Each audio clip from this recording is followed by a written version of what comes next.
ನಾಳಿನ ಅಧಿವೇಶನಕ್ಕೂ ಮುನ್ನವೇ ಸರ್ಕಾರಕ್ಕೆ ಬಿಗ್ ಶಾಕ್ ಎದುರಾಗಿದೆ. ತಮಿಳುನಾಡು, ಕೇರಳದ ಬಳಿಕ ಕರ್ನಾಟಕದಲ್ಲೂ ರಾಜ್ಯಪಾಲರ ವಾರ್ ಶುರುವಾಗಿದೆ. ವಿಬಿಜಿ ರಾಮ್ಜಿ ಯೋಜನೆ ವಿರುದ್ಧದ ಅಂಶಗಳ ಬಗ್ಗೆ ಗವರ್ನರ್ ಭಾಷಣ ಮಾಡೋದಕ್ಕೆ ನಿರಾಕರಿಸಿದ್ದಾರೆ. ಹಾಗಾದ್ರೆ ನಾಳೆ ರಾಜ್ಯಪಾಲರು ಗೈರಾದ್ರೆ ಅಧಿವೇಶನ ನಡೆಯುತ್ತಾ ಇಲ್ವಾ ಅನ್ನೋದೇ ಸದ್ಯ ಕುತೂಹಲವಾಗಿದೆ. ರಾಜ್ಯ ಸರ್ಕಾರ ವರ್ಸಸ್ ರಾಜ್ಯಪಾಲರ ನಡುವೆ ಸಂಘರ್ಷ.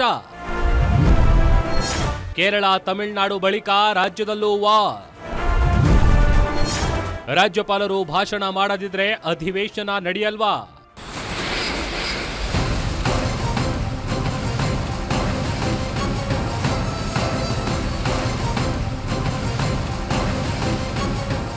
ಮನ್ರೇಗಾ ಕಾಯ್ದೆಯ ಬದಲಾಗಿ ಕೇಂದ್ರ ಸರ್ಕಾರ ವಿಬಿಜಿ ರಾಮ್ಜಿ ಕಾಯ್ದೆಯನ್ನ ಜಾರಿ ತಂದಿದೆ. ಇದನ್ನ ವಿರೋಧಿಸಿ ಮನ್ರೇಗಾ ಕಾಯ್ದೆಯ ಮರುಸ್ಥಾಪನೆಗಾಗಿ ಕೇಂದ್ರದ ಮೇಲೆ ಒತ್ತಡ ಹೇರಲು ರಾಜ್ಯ ಸರ್ಕಾರ ಮುಂದಾಗಿದೆ.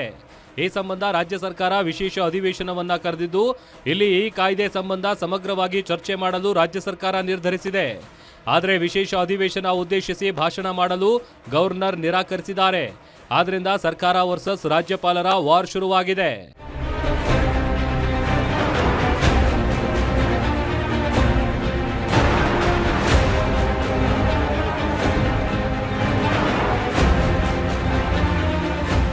ಕೇಂದ್ರದ ವಿಬಿಜಿ ರಾಮ್ಜಿ ಕಾಯ್ದೆ ವಿರುದ್ಧ ನಿರ್ಣಯ ತೆಗೆದುಕೊಳ್ಳಲು ಸರ್ಕಾರ ವಿಶೇಷ ಅಧಿವೇಶನ ಕರೆದಿದೆ.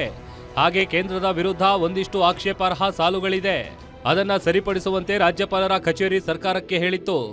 ಆದರೆ ಸರ್ಕಾರ ಅದಕ್ಕೆ ಸ್ಪಂದಿಸಿರಲಿಲ್ಲ.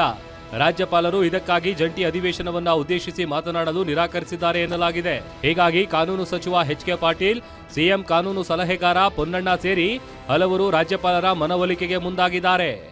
11 ಪ್ಯಾರಾಗಳಲ್ಲಿ ಕೇಂದ್ರ ರಾಜ್ಯದ ಸಂಬಂಧ, ಕೇಂದ್ರದ ನಿಲುವಿನಿಂದ ರಾಜ್ಯಕ್ಕಾಗಿರ್ತಕ್ಕಂಥ ಅನ್ಯಾಯ, ಕೇಂದ್ರದ ನೀತಿಯಿಂದ ರಾಜ್ಯದ ಬಡಜನರಿಗೆ ಇರ್ತಕ್ಕಂಥ ಏನು ಕೆಲಸದ ಹಕ್ಕಿತ್ತು, ರೈಟ್ ಟು ವರ್ಕ್ ಇತ್ತು, ಅದನ್ನು ಕಿತ್ಕೊಂಡಿರ್ತಕ್ಕಂಥ ವಿಚಾರ, ಹಲವಾರು ಅಭಿವೃದ್ಧಿ ಕೆಲಸಗಳು. ಕೇವಲ ಇವು 11 ಪ್ಯಾರಾ ಅಲ್ಲ, ಇನ್ನೂ ಒಂದು 100 ಪ್ಯಾರಾ ಅದಾವು.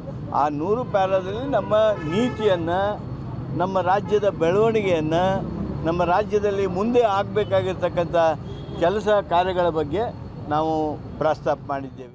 ರಾಜ್ಯಪಾಲರು ಜಂಟಿ ಸದನವನ್ನ ಉದ್ದೇಶಿಸಿ ರಾಜ್ಯಪಾಲರು ಭಾಷಣ ಮಾಡಲಿದ್ದಾರಾ ಇಲ್ಲವೋ ಎನ್ನುವ ಚರ್ಚೆ ಆರಂಭ ಆಗಿದೆ. ಕೇರಳ ಹಾಗೂ ತಮಿಳುನಾಡಿನಲ್ಲಿ ಸರ್ಕಾರ ಕೊಟ್ಟ ಭಾಷಣವನ್ನ ಪೂರ್ತಿಯಾಗಿ ರಾಜ್ಯಪಾಲರು ಓದಿಲ್ಲ. ಕೇಂದ್ರದ ವಿರುದ್ಧದ ಕೆಲವು ಅಂಶಗಳನ್ನ ಕೈಬಿಟ್ಟಿದ್ದು ಜಟಾಪಟಿಗೆ ಕಾರಣವಾಗಿತ್ತು. ಹೀಗಾಗಿ ರಾಜ್ಯದಲ್ಲಿ ರಾಜ್ಯಪಾಲರು ಸರ್ಕಾರ ಬರೆದುಕೊಟ್ಟ ಭಾಷಣವನ್ನು ಹಾಗೆಯೇ ಓದ್ತಾರಾ ಅಥವಾ ಕತ್ತರಿ ಹಾಕ್ತಾರಾ ಎಂಬ ಪ್ರಶ್ನೆ ಜೋರಾಗಿದೆ.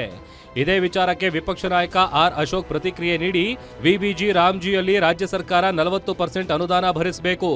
ಇದನ್ನ ತಪ್ಪಿಸಿಕೊಳ್ಳಲು ಕಾಂಗ್ರೆಸ್ ವಿರೋಧ ಮಾಡ್ತಿದೆ. ರಾಜ್ಯಪಾಲರ ಮೂಲಕ ಸರ್ಕಾರ ವಿಬಿಜಿ ರಾಮ್ಜಿ ವಿರುದ್ಧ ಭಾಷಣ ಮಾಡಿಸಿದ್ರೆ ನಾವು ಅದನ್ನ ವಿರೋಧ ಮಾಡ್ತೇವೆ ಎಂದಿದ್ದಾರೆ. ಇವ್ರಿಗೆ ವಿರೋಧ ಮಾಡಬೇಕು ಅಂದರೆ ಇವರ ಎಲ್ಲ MLAಗಳು, ಕಾಂಗ್ರೆಸ್ MLAಗಳು, MP ಗಳನ್ನ ಸಹಿ ಮಾಡಿ ಕಳಿಸ್ಬೋದಾಯಿತು. ನಾವಂತೂ ಇದಕ್ಕೆ ಒಪ್ಪಿಗೆ ಕೊಡಲ್ಲ, JDS ಒಪ್ಪಿಗೆ ಕೊಡಲ್ಲ. ಅದಕ್ಕೆ ವಿಶೇಷ ಅಧಿವೇಶನ ಕರೆದು ಜನರ ತೆರಿಗೆ ಹಣವನ್ನು ಪೋಲ್ ಮಾಡಿ ಹೋಗುವಂಥ ಅವಶ್ಯಕತೆ ಏನಿದೆ? ತಪ್ಪು ಇದು. ಈ ಥರ ಮಾಡೋದ್ರಿಂದ ಸಂವಿಧಾನಕ್ಕೆ ಅಗೌರವ ತರ್ತಾ ಇದ್ದಾರೆ. ಮತ್ತು ಗವರ್ನರ್ ಅವರಿಗೆ ಒತ್ತಡ ಹಾಕಿ ನೀವು ಹಿಂಗೆ ಭಾಷಣ ಮಾಡಬೇಕು ಅಂತ ಹೇಳೋದನ್ನು ಕೂಡ ಅದು ಗವರ್ನರ್ಗೆ ಅವಮಾನ. ಮನ್ರೇಗಾ ಮರುಸ್ಥಾಪನೆ ವಿಚಾರವಾಗಿ ವಿಶೇಷ ಚರ್ಚೆಯಲ್ಲಿ ಭಾಗಿಯಾಗಲು ಪ್ರತಿಪಕ್ಷ ಬಿಜೆಪಿ ಹಾಗೂ JDS ಸಹ ತಯಾರಿ ನಡೆಸಿವೆ. ವಿಬಿ ರಾಮ್ಜಿ ಯೋಜನೆಯ ಲಾಭದ ಬಗ್ಗೆ ಬೆಳಕು ಚೆಲ್ಲಲಿವೆ. ಹಾಗೆ ನರೇಗಾ ಯೋಜನೆ ಸಂದರ್ಭದಲ್ಲಿ ನಡೆದಿರುವ ಅಕ್ರಮಗಳ ಬಗ್ಗೆಯೂ ಪ್ರತಿಪಕ್ಷಗಳು ಪ್ರಸ್ತಾಪಿಸುವ ಸಾಧ್ಯತೆಗಳಿವೆ. Durgesh Nayak, political bureau, guarantee news, Bengaluru.